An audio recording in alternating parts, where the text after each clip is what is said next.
Greetings, everyone. Ketty Urbe here, owner and founder of Simply M, the movement, at the studio today with my great friend, Jose Fernandez. This is the Simply M Spotlight, and this is when I have the opportunity to bring you guys just some wonderful people, cover some heartfelt topics that I think can really inspire, enrich, and motivate your life. So, Jose, thank you for being here with me today. Thank you for having me, Katie. So first and foremost, you are a realtor extraordinaire here in sunny South Florida with the Keller Williams Realty One Team. And the one question I want to start off with is, tell me what moved you towards real estate? And it's interesting because I get that question asked all the time. And the reality was time freedom. I was working in a hotel. So I have a bachelor's and master's from the School of Hospitality Management at FIU. And I was working for the hotel like 60, 70 hours a week. And I realized that if I want to have a life, I was in the wrong industry. I was underpaid, and I didn't know what to do. And a friend of mine said, why don't you do real estate? And I still remember that day because I said, me driving around like a taxi driver? But I realized I'm always been the person that before I say no to something, I see the facts, see the proposal, and they make a decision. So I'm going to say it was just I needed time back and realizing that this is a business that will allow me the time, money, and flexibility to do the things that I love doing. Yeah, I agree. So that was similar to my journey into becoming a business owner as well. That was definitely a big part of it. But let me ask you this. Have you ever found yourself in a situation where all your responsibilities now being such a great realtor, you keep getting more and more referrals, that it becomes a little bit tougher sometimes to carve space out for yourself? Yeah, so I think so one thing that I made a decision about 13 years ago, and it was to not work on Sundays. So when I hear realtors saying I work 24 hours, 7 days a week, and I'm like, I'm not that realtor. Yeah. I want to have time for myself. So about 14 years ago, 2009, I made that decision that I was not going to work on Sundays.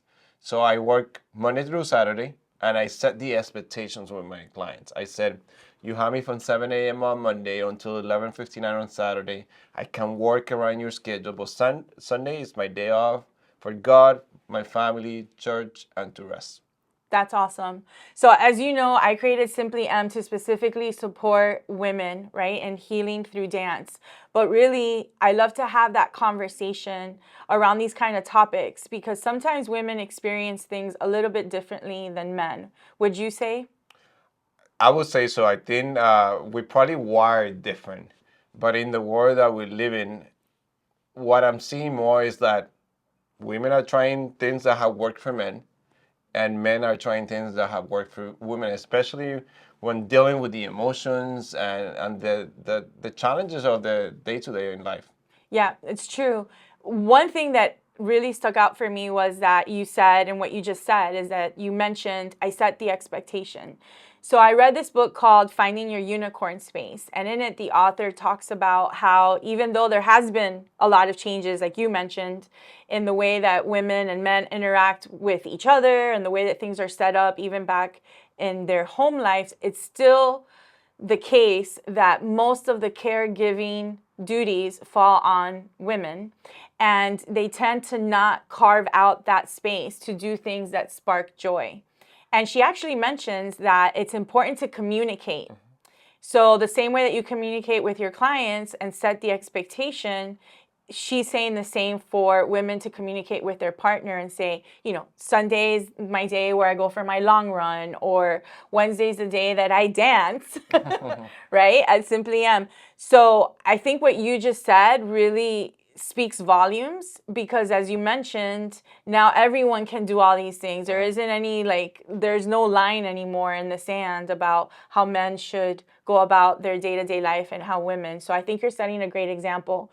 Now, I know you're close to your mom and you have sisters. Yes. So a lot of pink isn't anything new. But I admire you so much because you're so supportive of the teams that you lead, and you do lead a lot of different teams in different areas of your life. Can you just share a little bit about the different projects that you're always undertaking and what you think really makes you a strong leader?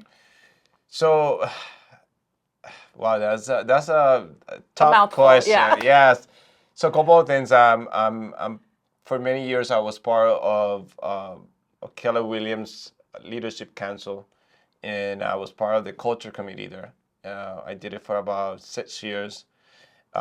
Currently involved as the president of an amazing chapter, BNI Gables Rainmakers, that I'm honored to lead. Within my church, I'm part of the missions department. And one thing that I always, even when I used to work as a manager at the hotel, uh, I always like to lead by example. I would not tell you, Katie, do something if I wouldn't do it myself. So that's for me is part of leadership, of leading by example. Um, and it starts with you. Like before you're pointing fingers to other people, it starts with you. So I'm going to say that those are some of the things that have definitely worked for me. Care about people, Yeah. truly care for the well-being of all the people, and people will see that. People will see that truly you care for them. So I'm honored to lead others, and one of the reasons why I pick the one team uh, is because in anything that I get involved, that I'm part of a team, we're one team. Yeah. We're together, everyone achieve more. This is not about Jose being the president of this or Jose being the leader of this. It's about us accomplishing a mission that we had together. And all of us are a piece of the puzzle. Yes, so true, so true. It's all about that connection and that support. And I've been honored and privileged to be a part of one of your teams, which is the Gables Rainmakers, our networking group. And right away, I just noticed what a different type of leader you were than many others that I've experienced in other situations in the past. And I had the opportunity to feel firsthand how loving and supporting and caring you are. And honestly, that to me was meant more than anything else that anyone could have said to me at that time, because it was crucial. Like you pivoted from one career, you were in the hospitality industry, pivoted into real estate. In my case, I've been in real estate as well and property management for 25 years, and I'm actually redirecting, I should say, myself back into dance. And the people that surround you, right, are so important. Yes. Always, but especially at those crucial moments where you're just unsure, you need that extra support or that extra cheerleader. Yes, you can do it. But one thing I want to mention is the tools. So with our leadership in our group that we are in together, I love that you always bring us back to the basics. And I've heard it said, and I believe in it so much, that you can manage what you measure and results don't lie. So while it's great to feel that you're cared about and supported, that's number one, but also you kind of want to make sure that you have a leader that keeps their finger on the pulse about what's actually working well, what's not, how we can put our focus towards something and work together to make that grow. Did you learn that on your own, or is there a book or something that you read that sparked that approach for you? So when I look back throughout my life, I think everything that I had done in my life had been a stepping stone for the next thing. You never stop learning. I'm always educating myself, attending classes, reading books, going into conventions, uh, because the world had changed. 3 years ago, we were in one war, and now so we got to be constantly seeing what's the best way to accomplish things, and or what are some different ways to be the best person, the best thing that you can be. So I think it evolves. Think about some of the products that we use as kids. Yeah. If those companies wouldn't have evolved, They'd be obsolete. and many of them are out of business because Right. now they didn't do it. So I think as a leader, as a human being, you got to constantly keep evolving and keep learning from the people around you. You said something that is so crucial, like the people that surround you, that support system. Yes. When I look back and I think about my friends that saw me when I started doing real estate and didn't have a car, and to see me now a successful realtor that have investment property and that. So that support system is so key. Yeah, it's crucial. Yeah. So obviously you've been moved, because this is simply the movement. So we want to talk about movement, moving forward. Yeah. So you've obviously moved your life in a direction that it's clear to me you are a living example, that you're following your heart's passion, what brings you joy. You're also a man of faith. Yeah. You give back so much. So obviously you're in touch with all of that. And you also move your body. You exercise now at least 4 or 5 times a week, right? Yes. And I think and you didn't before. I didn't before. Okay. I think it's so important that we think this body is gonna be the same 30s, in the 40s, in the 50s. But if you don't take care of your body, your mind, sometimes we think only on the mind. Right. And we forget about the body. Especially as business owners. Oh, yeah. Like always in the brain, always thinking, strategizing. So how this all came about, last year, I lost one of my best friends to cancer in January. Mm. And unfortunately, he didn't take care of his health. So last year, health became priority for me. And I started eating better. I started getting more sleep and definitely exercising. So nowadays, from someone that didn't work out, now I get to work out like 4 or 5 times a week with a coach.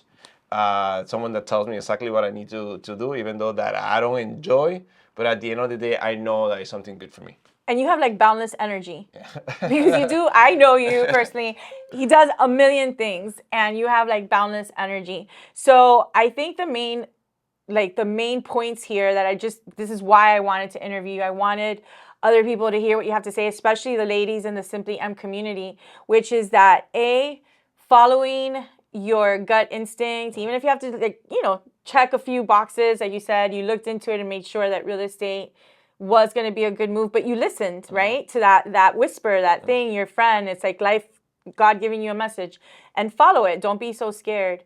Surround yourselves with the right people. Yes. Be a part of teams that have amazing leaders like you, Jose, and all the other leaders in our team as well. And definitely to make that time for yourself. And within those things, moving your body. Now, it sounds like a lot, and you didn't get here overnight, right? Yeah. You have to take it step by step. One step at a time. One step at a time. We love the number 1. And thank you. I just want to thank you for just being a part of my life, for doing this interview for the Simply M community, but specifically because I think it's so important, for being a man of honor, a man of trust, a man that supports women. Yes. That you just have a heart of service, and that you've created different spaces for all kinds of people to join and be supported. But I've seen myself how the ladies in our group, Jose, we love Jose, because he's such an amazing person. So thank you. If there's anything you want to leave with our community to just keep in mind as your final goodbye. Surround yourself with amazing human beings just like this lady over here, and follow her.